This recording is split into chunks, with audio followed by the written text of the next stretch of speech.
Hello, I'm Damian LaCroix, Superintendent in the Howard-Suamico School District. Thank you for watching this video.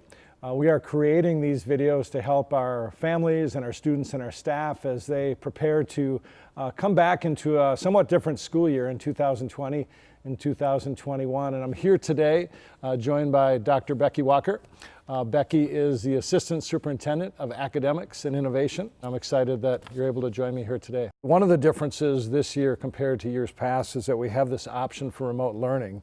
What will remote learning look like as we begin the year? So last spring we had remote learning, and we did that rather quickly in the middle of March. And so we're making some changes as to what the learning will look like this year versus last year.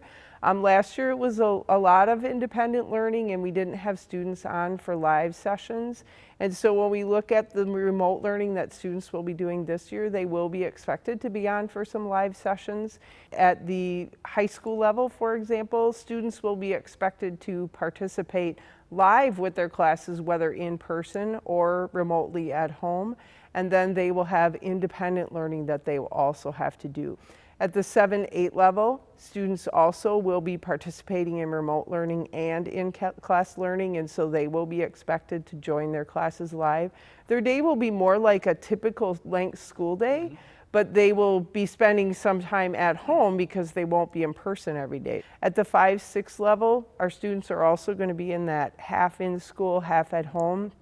Theirs will be a little bit different, that they will have some days where they're fully independent and their teachers have given them detailed instructions of what they're working on for that day.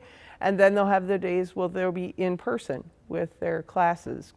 At the K-4 level, we're really trying to be in that plan A where all of our students are in person, but we realize at times that they may be sick or may need to stay home because maybe someone's been exposed to COVID, and so they will be able to join remotely on those days. They'll be provided learning activities to work on, and they'll be able to join in remotely with their classes.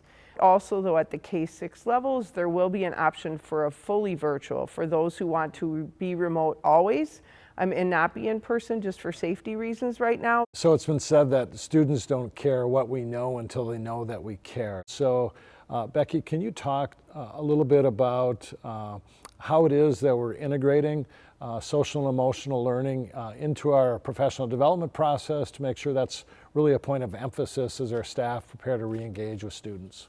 It's really important that we help staff to see that the social emotional is the priority, that if students are well, social and emotionally, they will be able to tackle the academic more readily, because they're just in a better frame of mind to do that. We're going to be doing professional development around helping staff to do community circles.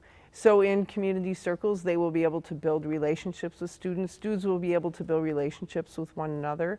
We're starting at the beginning of the year instead of the fourth quarter of the year. And so to build those relationships, those community circles are going to be really important. Those will happen in sometimes in an advisory or a homeroom. Sometimes they might be within an academic content area where we've actually found ways that that's built in.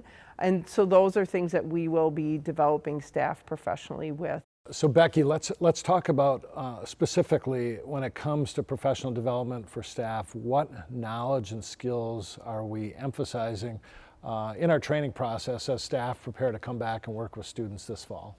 We do have some key areas that we're working on, Damian. We're really trying to help all staff members provide a safe and a positive environment for our students, whether that's in person or in remote learning at home.